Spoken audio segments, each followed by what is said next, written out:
Y bien, ya estamos de regreso aquí en Noti 13 por la tarde y tenemos nuestra entrevista especial de salud. Y es que precisamente ha habido un aumento, principalmente en las personas que consumen los famosos vapeadores. Simplemente en estadísticas tenemos que incluso pues esto aumentó simplemente del 2021 al 2022 de 126%, es decir, alrededor de 1.300.000 personas. Ahora actualmente a 1.000.000 duplicado, es decir, a 3 millones a lo que es las estadísticas el año pasado, es decir, de 1.300.000 en 2022 a cerca de 3 millones los que utilizan el vapeador, y eso que ahora ya tenemos las restricciones de su uso por complicaciones en la salud, pero también tenemos dudas. ¿Qué es lo que pasa sobre todo con el uso de vapeadores, no solamente a los adultos, sino a los niños? Porque muchas veces de manera inofensiva creemos que no les afecta y los daños a la salud también pueden ser de manera permanente. Para hablarnos acerca de este tema está la doctora Alicia Robledo, titular del Comité Antitabaco, experta en vapeadores de la Asociación Mexicana de Pediatría. Bienvenida, doctora, muy buenas tardes. Hola, buenas tardes, un gusto estar con ustedes y hablar Hablemos... justo de este tema. Así es, hablemos de los efectos a la salud, sobre todo cuando se empieza a consumir a temprana edad, porque como mencionábamos, muchas veces como adultos creemos que es digamos, un humo inofensivo, y incluso hay muchos mitos en torno al uso del vapeador. Sí, miren, los cigarrillos electrónicos pues son dispositivos que generan un aerosol erróneamente llamado vapor, por eso le dicen vapeadores o vap, a través de calentar el líquido que contiene nicotina, glicerina, propil, en glicol y saborizantes. Estas sustancias, que además son lipoídicas, o como grasa, es donde se diluyen las sustancias que van a inhalarse y que se van hasta el último de los alvéolos del sistema respiratorio. Por eso es más agresivo que el tabaco en sí. Y también produce adicciones y también es cancerígeno.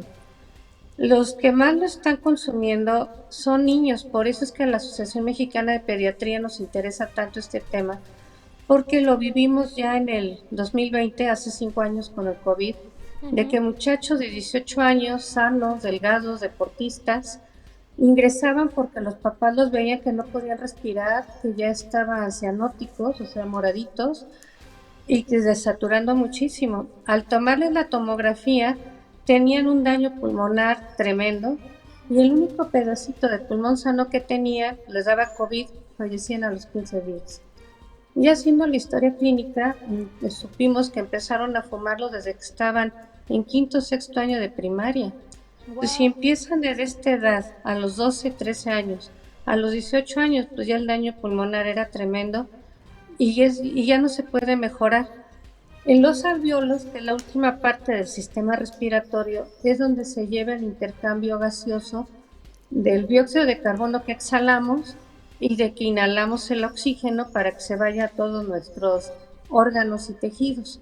Pero si los alvéolos están dañados, pues no hay manera de hacer ese intercambio gaseoso. De hecho, esta epidemia de vapeadores había iniciado poco antes de COVID en el 2019. Ya en Estados Unidos se tenía una alerta de muchachos muy jóvenes hospitalizados con ventilación mecánica por el daño pulmonar. En México, en el 2019, salió la primera alerta epidemiológica, que es en donde nos avisaban a los pediatras de los niños que podrían llegar a urgencias y con la sintomatología que teníamos que diagnosticar, pues un probable daño pulmonar por los cigarrillos electrónicos. Se vino la pandemia, ya no fue posible manejar esto como que hubiéramos querido, y no fue hasta el 2023 que se volvió a retomar. Lo que ahora sabemos es que este daño que se produce ya no se va a poder revertir. Por eso es tan importante prevenirlo. ¿Qué causas hacen que los niños lo fumen? Pues la mayoría son adolescentes que Sí. están terminando la primaria y la secundaria. Lo que más les interesa es pertenecer a la aceptación de su grupo, de sus compañeritos, más lo que los adultos podamos decirles. Por eso es la importancia de comunicarse con ellos, hablar con ellos, que la familia siempre tenga una buena comunicación desde que son bebés, para que les puedan contar lo que pasa en la escuela, porque si no se integran a su grupo pueden ser víctimas de bullying. Lo que sí teníamos ya desde el 2019 es que esto se le conocía como una enfermedad pulmonar aguda grave asociada al uso de cigarrillos electrónicos y vapeo.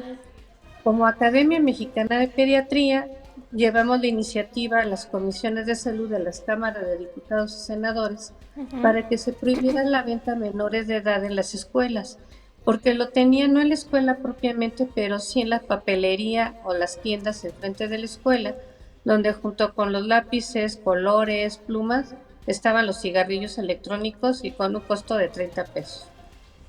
Ahora, aparte, ya se puede comercializar por internet. Entonces le llega al muchacho un mensaje donde le dice, ¿quieres ganar más dinero en tu escuela? Puedes vender los cigarrillos, te mandamos una caja con 10 cigarrillos, cada uno cuesta 30 pesos, tú los puedes vender en 50 o compartirlo entre los compañeros. El único filtro que hay es un mensaje que dice, ¿eres mayor de edad?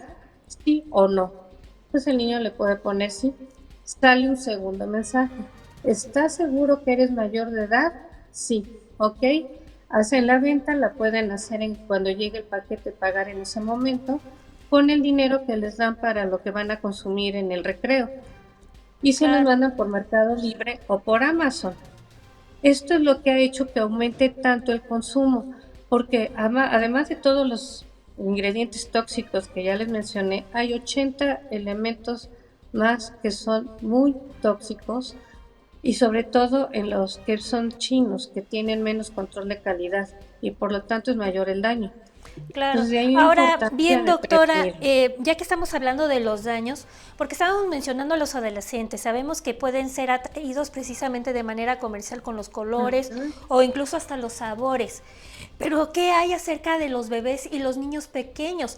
Porque sabemos de los riesgos a la salud, pero ¿qué riesgos conlleva que un niño esté expuesto al vapor de estos cigarros electrónicos?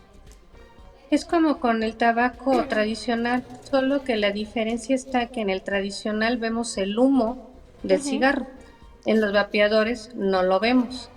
Y ya hace 30 años, cuando iniciaron, se pensaba que era una alternativa para dejar de fumar, que eran inofensivos, que eran inocuos, que no pasaba nada de daño y que podía ser una forma de dejar de fumar el tabaco tradicional. Ahora sabemos que no.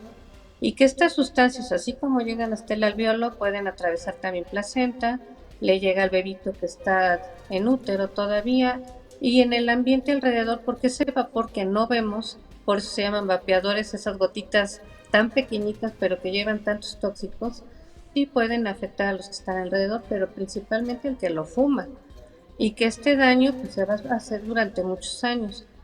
Como crean adicciones, y precisamente por eso además vienen los sabores, y los que se venden para niños tienen figuras muy atractivas. Sí. Los que se venden para jóvenes más grandes, que entran en el snobismo, también de presumir entre los amigos ya de mayor edad, más bien son modelos diferentes, pero como más sofisticados. Sin embargo, predomina más en los adolescentes, más que en los que lo inician al terminar la preparatoria o entrar a la universidad, porque como que ya no les interesa tanto esa aceptación en el grupo como sucede en secundaria y terminando la primaria. Entonces sí producen adicción y sí son muy dañinos.